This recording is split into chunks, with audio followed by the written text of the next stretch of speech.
Bismillahirrahmanirrahim. Assalamualaikum warahmatullahi wabarakatuh. Alhamdulillah, bertemu lagi kita pada hari ini dalam pelajaran sirah, iaitu pelajaran yang ketiga di bawah tajuk Khalifah Ar-Rasyidin. Ya, kali ini untuk Khalifah Ar-Rasyidin kita akan melihat tajuk Sayyidina Uthman bin Affan radhiyallahu anhu. Okey, Ustazah harap murid-murid sudah bersedia dengan buku nota dan juga kitab. Okey, dalam kitab murid-murid boleh rujuk dalam muka surat 34, 35 dan 36.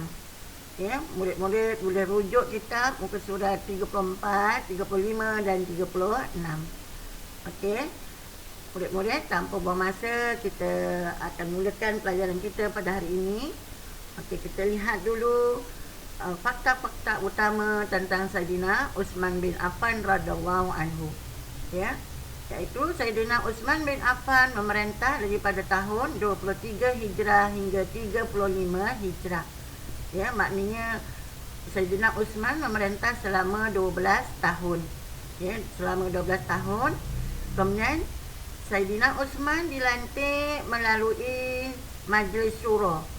Ya, selama ini kita sebelum-sebelum ni kita tak ada lihat Abu Bakar dilantik oleh Nabi Muhammad SAW sebelum Nabi wafat. Kemudian diganti oleh Sayyidina Umar bin Al-Khattab melalui Majlis Asyura, dan Sayyidina Uthman juga dilantik menjadi khalifah melalui Majlis Syura. Okey, apa dia Majlis Syura? Iaitu suatu majlis perundingan dan juga mengikut suara ramai. Ya, contohnya kalau pada hari ini ialah macam demokrasi lah, iaitu undian. Okey, kita lihat nama sebenar Uthman, ya, Uthman bin Affan bin Abul As. Berhimpun, ini bukan berhampiran. Berhimpun nasab keturunannya dengan Rasulullah SAW pada datuknya yang ketiga, iaitu Abdi Manaf, ya, Abdi Manaf bin Qusay, ya, Abdi Manaf bin Qusay. Okey, kemudian dilahirkan di kota Mekah pada tahun 576 Miladiah. Ya, dia adalah daripada keturunan Bani Umayyah, iaitu keturunan bangsawan. Maknanya Sayyidina Uthman bin Affan ni memang dia orang kaya. Ya, orang kaya dan juga keturunan Bani Umayyah, bangsawan. Nama ibundanya iaitu Arwah bin Quraisy. Sementara nama bapanya Affan bin Abul As. Kemudian Sayyidina Uthman wafat pada 18 Zulhijjah tahun 35 Hijrah ketika sedang membaca Al-Quran. Ya, iaitu Sayyidina Uthman syahid ketika membaca Al-Quran, iaitu ketika dia baca tu dibunuh, ya. Kemudian beliau memeluk Islam selepas Islamnya Sayyidina Abu Bakar, Sayyidina Ali dan juga Sayyidina Zaid bin Harithah. Sayyidina Uthman merupakan khalifah ketiga dalam pemerintah Khulafah Ar-Rasyidin. Dilantik menjadi khalifah pada tahun 23 Hijrah bersamaan tahun 644 Miladiah, iaitu selama 12 tahun. Okey, kita lihat apakah dia jasa-jasa dan sumbangan Sayyidina Uthman bin Affan. Okey, beliau mengetuai rombongan hijrah ke Habsyah. Ya, iaitu tadi masa tu Islam belum tersebar luas.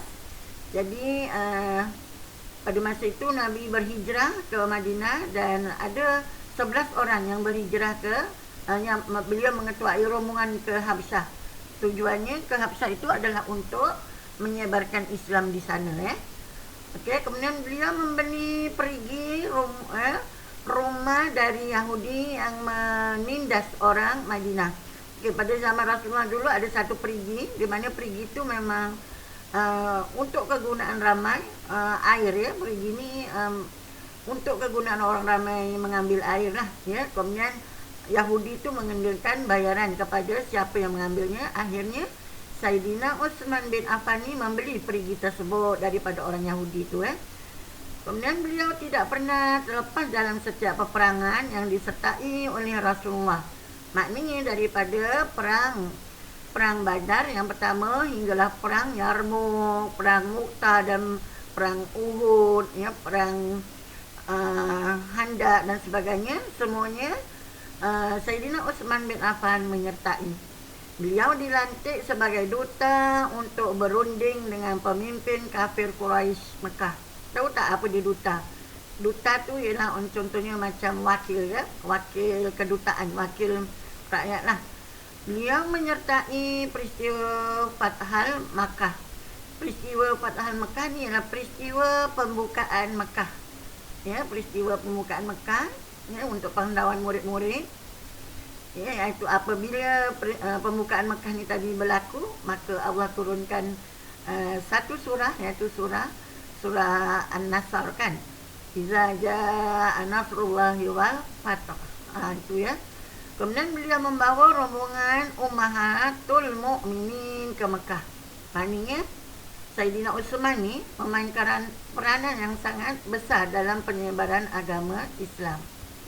Okay, kita lihat apa lagi sumbangan Saidina Uthman bin Affan, iaitu beliau memperluaskan Masjid Nabawi pada tahun ke-29 Hijrah. Okay, Masjid Nabawi ni terletak di Madinah, ya. Mungkin tak dapat menampung jemaah. Jadi Saidina Uthman mengambil inisiatif membesarkan Masjid Nabawi ini, ya. Kemudian beliau merupakan orang pertama yang menetapkan azan sebanyak 2 kali sebelum solat Jumaat. Ya, menetapkan azan sebanyak 2 kali sebelum solat Jumaat sehinggalah ke hari ini. Ya, kalau kita dengar solat Jumaat tu ada 2 kali azan. Beliau orang pertama yang menubuhkan angkatan tentera laut dalam Islam. Hebat Saidina Uthman ni. Ya, pada masa tu belum ada lagi angkatan tentera laut. Kemudian Saidina Uthman menubuhkan, ya, angkatan tentera laut, memperluaskan wilayah pemerintahan Islam ke sempadan India. Ya, sampai ke India Saidina Uthman memperluaskan wilayah Islam. Kemudian menginfakkan, menginfakkan tu menyedekahkan sedekah 1000 dinar bagi membiayai peperangan Tabuk, ya. Dan beliau meminta untuk menyalin semula ayat-ayat Al-Quran dalam beberapa naskah. Dan Quran yang telah sempurna dikenali dengan nama Mushaf Utsmani. Inilah dia Al-Quran yang kita baca sehingga ke hari ini. Ya, mengapa Saidina Uthman bin Affan ni meminta menyalin semula Al-Quran? Kerana pada masa itu Islam sudah tersebar luas di beberapa negara yang lain. Jadi dengan meletak tanda baris dan menyalin semula ni tadi, tujuannya untuk menyeragamkan bacaan. Kalau tak ada tanda baris nanti kan lain pula dia punya bunyinya, kan. Okey, sebab itulah sampai sekarang kita membaca Al-Quran yang dinamakan Resam ataupun Mushaf Utsmani, ya, diletak tanda baris. Okey, itulah dia tentang Saidina Uthman bin Affan, ya. Di mana dia memerintah, ya, Saidina Uthman bin Affan ni memerintah selama 12 tahun. Kemudian okey, ada penambahan sebenarnya, penambahan fakta, iaitu Saidina Uthman ni dia mendapat gelaran Zunurain. Ya, iaitu Zunurain yang bermaksud mempunyai 2 cahaya mata. Kenapa dikatakan Uthman ni mendapat gelaran Zunurain? Kerana beliau ni telah mengahwini 2 orang puteri Rasulullah yang bernama Ummu Kalsum. Kemudian setelah Ummu Kalsum wafat, kemudian baginda Saidina Uthman berkahwin pula dengan Ruqayyah, ya, dengan Ruqayyah pula. Sebab itulah dia mendapat gelaran Zunurain, iaitu 2 cahaya, ya, 2 cahaya. Jadi Ustazah rasa untuk hari ini cukup setakat ni dahulu. InsyaAllah kita bertemu lagi pada pelajaran yang akan datang dengan tajuk Saidina Ali bin Abi Thalib, ya.